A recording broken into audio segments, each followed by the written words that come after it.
Hello, and welcome to my channel. You have successfully contacted the Acquiescence.Experience, where we vibe with self-love, positivity, and who gives a fuck. Today's episode, we're vibing out in the Mellow Gallery, an experience devoted entirely to exploring one's elevated expressions. Soberly put, High Artsy. On High Artsy, what we do, we come together, we get a little lit, and we flow right into a storytelling journey where we share what we see and feel through each piece of art. Today's guest I have with me, my big brother. We've been together since I was at least 30. He used to be my supervisor, and he understood that I was not that employee. But we fell in love with each other, and he's my brother. He's my kids' Uncle Angus. He's my heart. He's my everything. And he really taught me how men are supposed to love me. And I really appreciate him for that. Welcome to the show, Angus. Well, thank you for having me. Happy to be here. Oh, good. All right. So really, we can just start smoking now. Oh, really? Yeah. Okay. That's what Get right to it. Get right to it.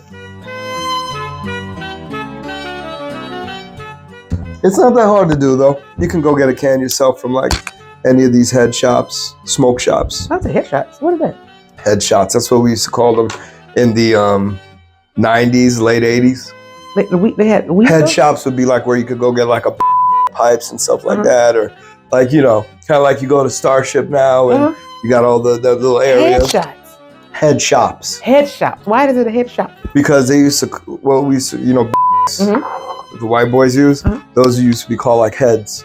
In essence, so a head shop is. And then there's other like loose definitions of it, like head shops where you get your head right. You know what I mean? Head shop. I like that version. You go somewhere and get what you need to get on a level. That's it. For sure we be on a level. Let me know how you like it. I don't know what to. All I need is $2. That one's good. That one is Mystic Sunset, I think is the name of it. Mystic Sunset? That sounds like there's going to be a whole lot of shit going on. I believe so. Okay. So now we get to play the game. Okay. Game time. It's game time. Let's play a little game. What do you see? Tell me a story. When I see this picture? Yes. Interesting, because why isn't he inside? You know what I mean? That's what I see. He's outside, so I see him. He's probably like the main, you know, trumpeter, and he's been going all night, and he's been doing it. He does his set Wednesday, Thursday, Friday, Saturday. It's Saturday night. He's tired, and it's about 10 a.m. and he's going to take a break. You know he's going to go back on at 1 a.m. to finish the show. Okay. But he's taking a break. He said, "We'll be back in a minute now," and whatever they do. No, Johnson Brothers, come on down. The Johnson Brothers. Oh, that's the bass. You know what I mean? Doing whatever. And he goes to take his break. You know, this is before the era of cell phones, man. People ain't just doing this every moment that they have. They looking and checking some shit online. You know, he's going out getting some fresh air. He's going out getting some nature. He cleaned his face off. He's sweating because he just did a hell of a set. You know? And he going back in. So he's feeling... That's the look of satisfaction. That's what I see in that picture. Satisfaction. Okay. See, we on the same team. In my story, he was at a place and he just rocked out. It was they had there's a lot of instruments. He just came and he just doing his thing. He rocked out, and somebody say, "You know what, young man? We need a trumpet player in this, that, and the third." And he just got his big break. He was like, "Yeah, I did it." I love that. It's still satisfaction. He was like, "I did it." So he feeling good. He on his way home. That's a great story. He like, "I did it," and just by doing what he do. I like your story more than mine. Thank you. It's all right. Because mine, he was already established. He's the #1 guy at the store. That's maybe that's a kid like 20 years from now. Maybe, It's the same, right. yours is the beginning. Yeah. Mine is the end. Same look on his face. So you said same satisfaction. Corner. You said satisfaction. I'm like, okay. I see it because mine is satisfied because he's satisfied. You know, it'd be cool to have the same picture, but like show him older. And you can see him like 20 years later. You need to draw it. See, tell me the story. Oh, so we already did one. That was the other one. Mm-hmm. I see a medieval village tavern room that has been reserved by Lord Windermorth III. Windermorth. He has friends traveling in, maybe just a friend, a lady friend. And he has set aside his best brandy, his finest breads. And he got the Bible. He got to read it because he's having bad thoughts. What's going to happen with him? No, but it has a very old European, maybe the summer solstice, first moon meal. It's a very nice picture. I like these pictures, man. Thank you. In my story, this is very romantic. It's like they winding down for the night because he moved because he came in. She was sitting at the desk with her glass of wine, reading her story. She's winding down. It's the end of the night. Yeah, they had 2 candles going. So he came in and he put the candle down and he was bringing the brandy. Because he's come, maybe he's done whatever he's doing downstairs and he's coming to join her for the night. And it feels like it could be a Friday. Yeah, it does. Yeah. I don't know why it does. It feels like a Friday. He knew they're gonna sleep in tomorrow because they relaxing. So he already had the bread for her. Because we're not going downstairs for a while. I'm gonna bring up the snack. Because this is our time and we're gonna be a nice chill. The jazz music is playing. The fire is going. It's a nice night. This feels romantic. R&B music playing in the background. Okay, you got R&B in your story? Okay. I got jazz in mine. Oh, it's jazz? I said jazz music is playing. I got jazz music playing. I'd have Belle Biv DeVoe Poison playing in the background. I had Coltrane playing. Oh, I like that. Oh, that's the picture. That's the whole scene. That's the story. I love it. Yeah, I like that one. Mine would have like tavern music from like old European country, like with it's not the sitar, but it's like that banjo-y thingy. What is it called? But it's like it's called a lute. Yeah. or playing the harp, playing a harp, in the background. What do you see? Tell me a story.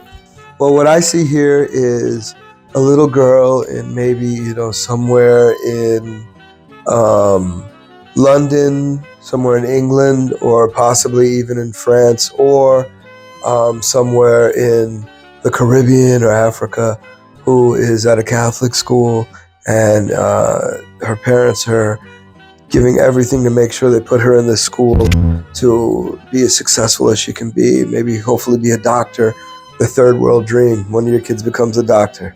Better believe it. Doctors and lawyers. Otherwise, you're the failure of the family. Oh, yeah. But regardless, she's there and she's looking at the figure of Jesus being held by the Mother Mary. A very sort of sacred image of Mary, the mother of Jesus, and her son, as he lay dying. I forget my exact memory of what this scene represents. But it's just powerful because it shows the suffering endured by Jesus as the deity figure in the Christian religion, right? And how a lot of the ethos of the Christian religion puts itself around the specifics of his suffering or his sacrifice for the flock, right? What the sacrifice he makes to save the souls of his followers, for time immemorial, as the Christian religion professes. So it's just, you think of the suffering of Jesus in this photo, and then I juxtapose it to the suffering of colonized individuals, slaves and their descendants as they live in, nations either that are the remnants of colony or are still in essence de facto under the yoke of the old power, and how religion played such an effect on the faith of Black community throughout the world, in the ancient world, but especially in the new world, with the tragedy of slavery and a lot of these African slaves having to adapt and learn this new faith and religion in the Christianity that they learned in the New World, you know, or the Christianity that was taught to you by the masters. In my story, so they were standing there, and this baby here, it's like she's faking, oh, and she's trying to fall out. And this one say, girl, what's wrong with you? This one here say, man, we ain't doing this shit today. She rolling her eyes. She say, we ain't doing this today. Oh, shit. Oh, shit. That is amazing. That's beautiful. She said, She said, girl, what you doing? What are you doing? You don't want to be extra right now. And she said, we ain't doing this shit today. That's what she's saying? Yes. Yeah. 100%. She rolling. She turning around. She's like, we ain't doing this today. Wow. She's like, she's done. Yours is the best. She said, girl, what you got going on? What are you doing? She said, oh. Oh, that's funny. What do you see? Tell me a story. Wow. I see. What do I see? She pretty. Mm-hmm. I like her. So I see maybe some tribal woman who's about to do some type of ritual dance for her husband to be, if he's worth it or some shit. You know what I mean? Like he got to be able to, she's going to pull out a knife at the end and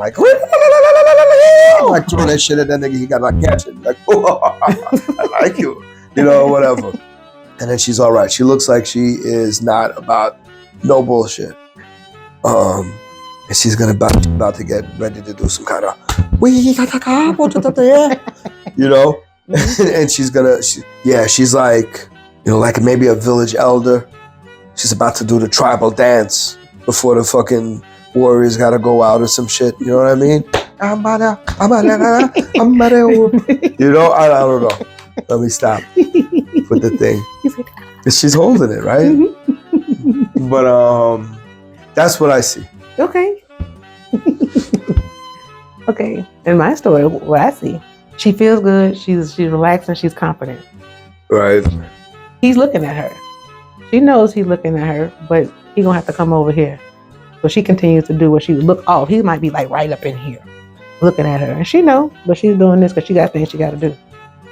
And he gonna have to come. This feels like very sexually powerful. Right. You gonna come get me? Or, yeah, she just in her. She's soft and she just. That's her fan. She be doing like this. So you said she's in her sexual energy? Yeah, because this feels really powerfully sexual, like seductive, but powerful. You see, that's what I said at the beginning. I just didn't want to sound like a pervert. Because I'm telling you, the way she looks, like she's ready to do the dance for the nigga. You know what I mean? Okay. See, your story, she's dancing from him. Give me this motherfucker. Right in my story. This nigga gonna be like, oh my God, is she going to throw the knife at me now? I tell you, if y'all throw that at me, you better not hit me on my face. And then he grabs that shit. Oh, I like it. Come over here, motherfucker. Yeah, you said when you said there's a sexual, tribal, Afrocentric energy to that man. God bless a black woman. I don't know how motherfuckers not do it. I don't know how motherfuckers get. Listen, each to his own. You love who you love.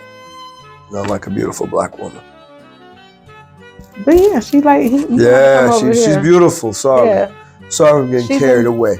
It must be the Hennessy wine. Thank you for allowing me to guide you through this experience. Thank you for rocking with me.